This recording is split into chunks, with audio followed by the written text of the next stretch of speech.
All right. Well, our Sunday school class this morning is on Rahab and the two spies. So if you want to just turn up to Joshua 2, that's where most of our activity will be this morning. Joshua 2, verse 1 reads, "And Joshua the son of Nun sent out of Shittim 2 men to spy secretly, saying, 'Go view the land, even Jericho.' They went and came into an harlot's house named Rahab and lodged there." For purposes of review, let's talk about what led up to this moment. I guess first we'll put ourselves in context of time. When these events occurred, we've got, according to this timeline, we've got the death of Moses about 1400 BC, the death of Joshua about 1375 BC. So the events that I'm going to talk about this morning are closer to this end of the chart, around 1400, immediately following the death of Moses.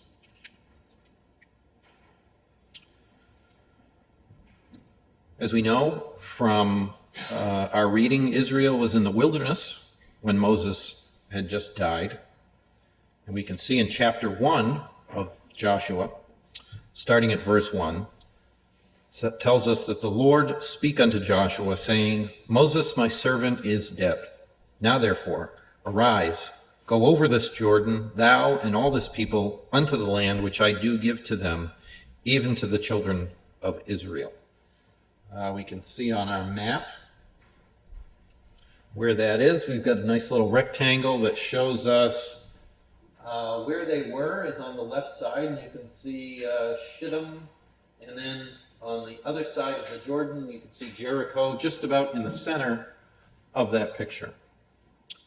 The Lord goes on to say in Joshua 1 and verse 3, "Every place that the sole of your foot shall tread upon, that I have given unto you, as I said unto Moses." In verse 6 of chapter 1, the Lord continues speaking to Joshua, saying, "Be strong and of good courage, for unto this people shalt thou divide for an inheritance the land which I swear unto their fathers to give them." Looking at verse 8, the Lord says to Joshua, "This book of the law shall not depart out of thy mouth, but thou shalt meditate therein day and night, that thou mayest observe to do according to all that is written therein. For then shalt thou make thy way prosperous, and then shalt thou have good success." Continues in verse 9, "Have not I commanded thee? Be strong and of good courage. Be not afraid, neither be thou dismayed, for the Lord thy God is with thee whithersoever thou goest." So, in Joshua 1, the Lord is reminding Joshua of the words that he spoke to Moses, that he would be with Joshua and Israel as they've made their way into the land, and that they should have faith. They should be strong and of good courage. The Lord has promised that he would care for them and keep them safe, so they should not worry. Beginning in verse 10, Joshua takes this information and brings it to the officers of the people, instructing them to pass through the host and command the people to prepare for the time when they would pass over Jordan and go in to possess the land. It says in verse 14, "Your wives, your little ones, and your cattle shall remain in the land which Moses gave you on this side Jordan, but ye shall pass before your brethren armed, all the mighty men of valor, and help them." Tells us that they would encounter hostile occupants as they entered the land, so their wives and children would remain behind until the men had possessed the land. All right, so our class this morning is on Rahab and the two spies. What do we know about Rahab? Well, we know that she was a Gentile. She's one of 3 women mentioned in the genealogy of Jesus. We can see that in Matthew 1, verses 5 through 6. In Joshua, she's mentioned, in Joshua 2, she's mentioned twice. In Joshua 6, her name appears 3 times. And in the New Testament, her name appears 3 times. We know from Hebrews 11, verse 31, that she had great faith, and her great works are mentioned in James 2 and verse 25. And of course, we know from our many studies and readings that faith and works go together. In Matthew 1, we see that she married Solomon and bore Boaz, and could explain Boaz's kindness to Ruth, because his mother was possibly an extremely good example for him and instilled that within him. In Genesis 38, her notable genealogy, we read, begins with Judah. We'll look at that in a little bit. We know that Rahab lived in Jericho. She was a Gentile. We know she had parents and siblings, but no children at that time. We know she was a harlot, and she, as I said, she was an example, great example of faith. We also know, from reading through this, she lied. She lied to save the lives of the spies. We know from our readings at other times that other people lied, other great people. We know King David told lies. He told Jonathan to lie about his location. Throughout Scripture, lies are told to save lives. We also note that God did not punish these instances, unless, of course, it was selfish lying. Peter, lied about his association with Jesus. We know also that the spies arrived at night. Could be because the crowds were moving around, and it was easy for them to blend into these crowds and not their attention not be as obvious. But we also know that they were seen. We don't know why they went to Rahab's house. We can't tell for sure from the text whether they sought her out or they simply, in the spirit of following along with the crowd, sort of ended up there. Maybe they knew what her occupation was, and it would not seem unusual for men to be going in and out of her house. We know from the text that she hid them immediately after they entered. So she must have known that they were spotted. Perhaps she did this because they were dressed differently, or maybe that's why they were spotted. They stood out because they were Israelites due to their dress. They had lived 40 years in the desert. So that right there might make them look different than the people that were in the city of Jericho. We know that they were in danger of death, and we know that through her actions, she put herself in danger by helping them. And it's clear that what caused her to take this action was her faith. She covers them with flax. That is part of the harvest, the Passover.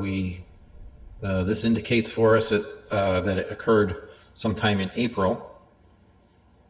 She took the time to lay the flax down on top of them to hide their location. We can imagine that had she not helped them, had they been left to cover themselves up on their own, they would not have done an adequate job. It would have been obvious that something was out of place. As we read about this, the flax might remind us of our walk, because during the harvest, the flax is pulled out by its roots. Those of us who grew up not in the truth but came to it later can identify with this being pulled out from our roots. Our roots were not in the truth, they were somewhere else. So the flax is pulled out by its roots, and then it's laid in the sun to dry, and then it's retted, R-E-T-T-E-D, which is a process of immersion in water. This immersion softens it, so the high-quality fibers can be extracted from the flax. As I said, we, who are not in the truth to begin with, are pulled out by its roots, by our roots, and we are exposed to God's light. At some point, God willing, we are immersed in water, and the best of us remains.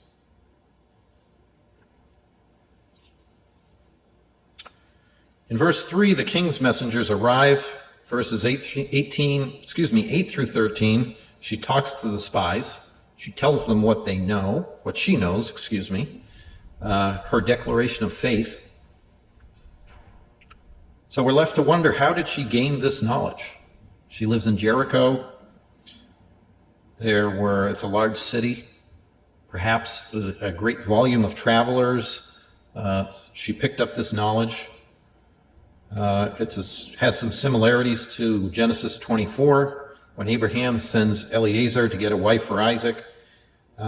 He uses the same phrase that we see in there, God in heaven above and in earth beneath. So she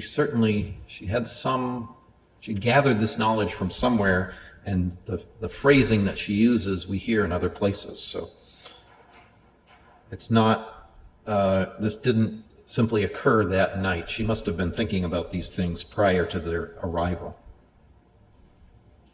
In verses 12 through 13, she pleads for her family's lives, which is we were reminded of Esther, a gentle pleading to a Jew for her life. And Esther pleads as a Jew with a Gentile to save her life. In verse 12, she uses the word token. This word is used with Noah. Circumcision is a token of the Abrahamic covenant. And we know the spies tested Rahab's faith because when she lets them down without the token in verse 15, she does it based only on their word. Once she lets them down, they give her the token that we read about in verse 18. So let's look at that. Why a scarlet thread? In Scripture, we see another instance of a scarlet thread. Let's turn to Genesis 38.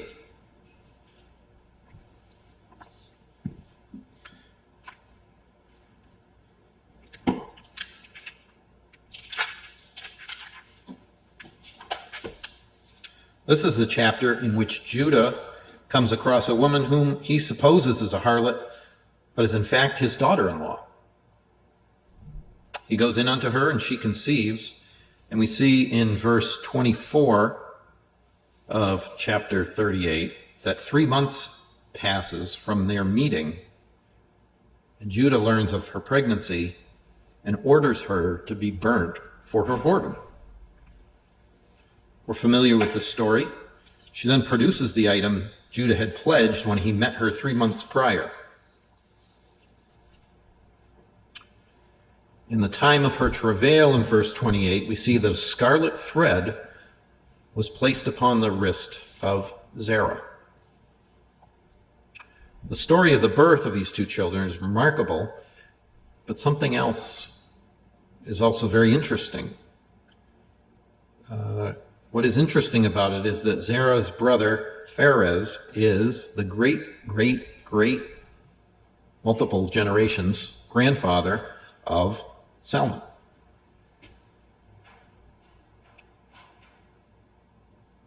It's a little hard to point over here.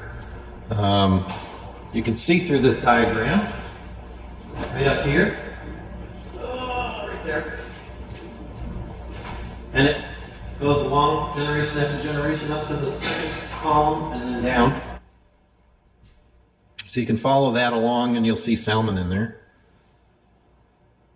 He's near the top of that second column. So we can see through this diagram that Rahab was brought into the line of Christ through her husband, Salmon, a descendant of the firstborn of Judah. And here, what I thought was so interesting about it was whether Salmon was actually one of the spies that visited Rahab and gave her this line of scarlet thread, which we read about in verse 18 of Joshua 2. And it left me wondering, was that scarlet thread some kind of family heirloom passed down through the generations? I don't know, just a curious thing to ponder. All right, so we'll go back to Joshua. Keep one hand in Joshua and move back to Hebrews chapter 11. I mentioned this at the beginning.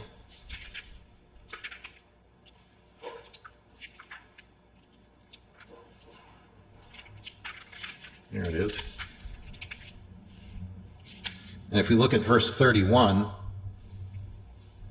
we see in Hebrews 11 and 31 that her faith saved her from perishing with those that believed not when she received the spies. We can also jump over quickly to James 2 and verse 25. We see here that Rahab was justified by works when she received the messengers and sent them out another way. So we can look at Joshua 2, verse 16. And she said unto them, Get ye to the mountain, lest the pursuers meet you, and hide yourselves there 3 days, until the pursuers be returned, and afterward may ye go your way. We can imagine the city wall of Jericho was quite high. So we have to wonder, with her house on the top, how was that thread seen? The wall was intended to protect the occupants, so it had to be quite high to keep any invaders out. Rahab's house sat on top of that wall of the city, so the thread in the window was that much higher, several feet above that.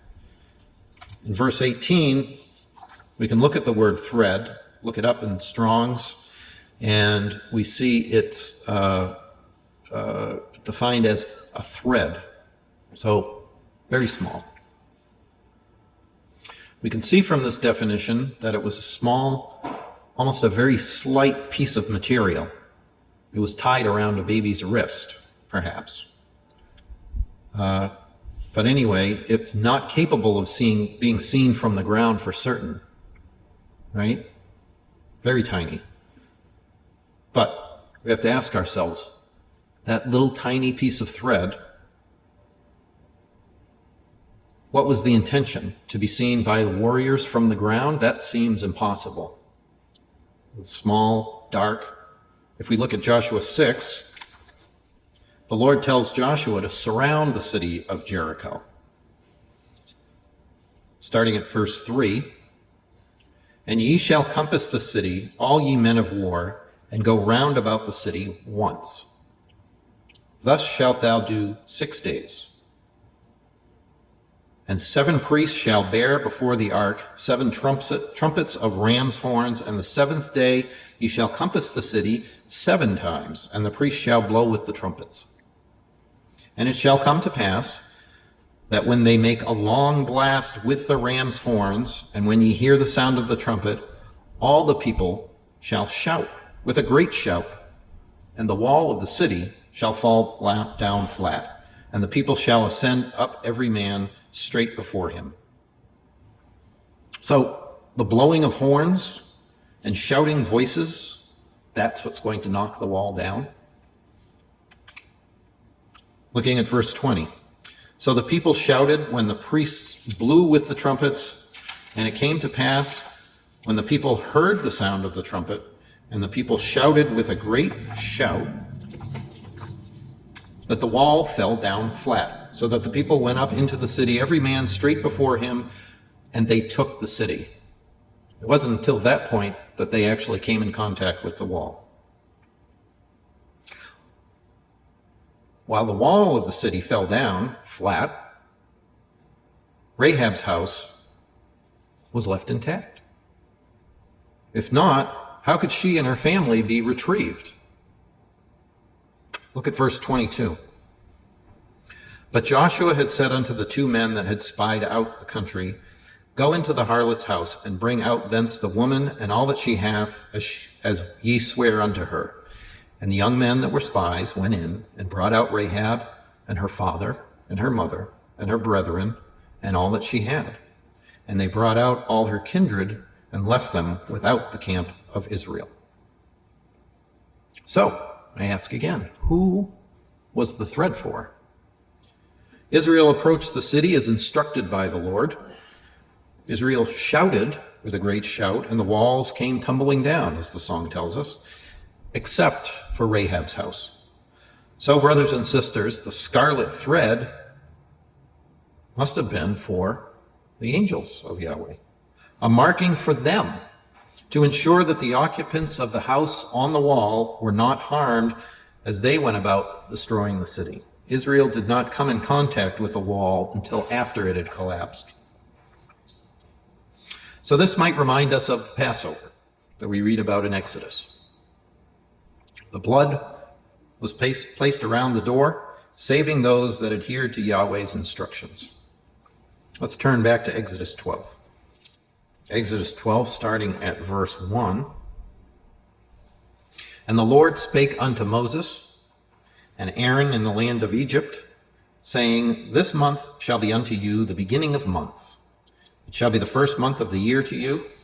Speak ye unto all the congregation of Israel, saying, In the 10th day of this month they shall take to them every man a lamb, according to the house of their fathers, a lamb for an house. And if the household be too little for the lamb, let him and his neighbor next unto his house take it according to the number of the souls. Every man according to his eating shall make your account for the lamb. Your lamb shall be without blemish, a male of the first year. Ye shall take out from the sheep or from the goats, and ye shall keep it up until the 14th day of the same month. And the whole assembly of the congregation of Israel shall kill it in the evening. Verse 7. And they shall take of the blood and strike it on the two side posts and on the upper doorpost of the houses wherein they shall eat it. And they shall eat the flesh in that night, roast with fire and unleavened bread, and with bitter herbs they shall eat it. Eat not of it raw, nor sodden at all with water, but roast with fire his head with his legs, and with the purtenance thereof. Verse 12. For I will pass through the land of Egypt in this night, and will smite all the firstborn in the land of Egypt, both man and beast, and against all the gods of Egypt while I execute judgment. I am the Lord. And the blood shall be to you for a token upon the houses where you are, and when I see the blood, I will pass over you, and the plague shall not be upon you to destroy you when I smite the land of Egypt. It's also interesting to note that it appears that not all of her family were convinced of their opportunity for salvation. Going back to Joshua, chapter 2,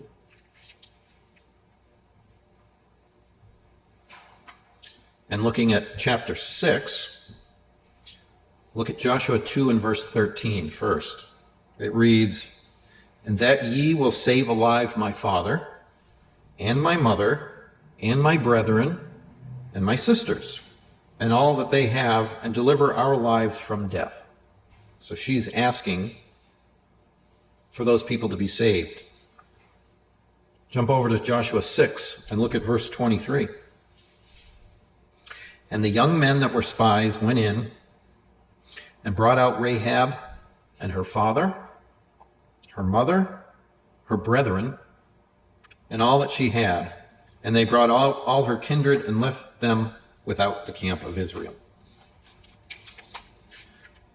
The text provides no explanation for the absence of her sisters, but it's clear that something occurred which resulted in Rahab's sisters not being included in the recovery from the destruction of Jericho. It's also interesting to note the verbiage used in reference to the man who recovered Rahab and her family. In the beginning of this story, they are men sent to spy.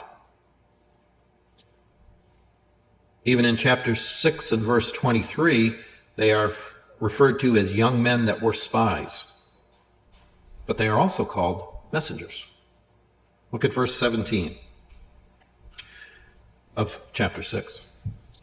And the city shall be accursed, even it and all that are therein, to the Lord. Only Rahab the harlot shall live, she and all that are with her in the house, because she hid the messengers that we sent.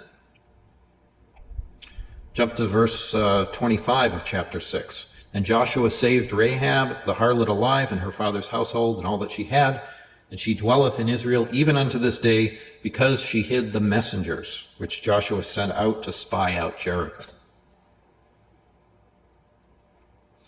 You look up this word in Strong's. The definitions tells us it's from an unused root meaning dispatch as a deputy. It's used as the word angel 111 times, messenger 98 times, ambassador 4 times. So the messenger, a representative, could be an angel. Now, I'm not suggesting that these men, the spies specifically, were actually angels.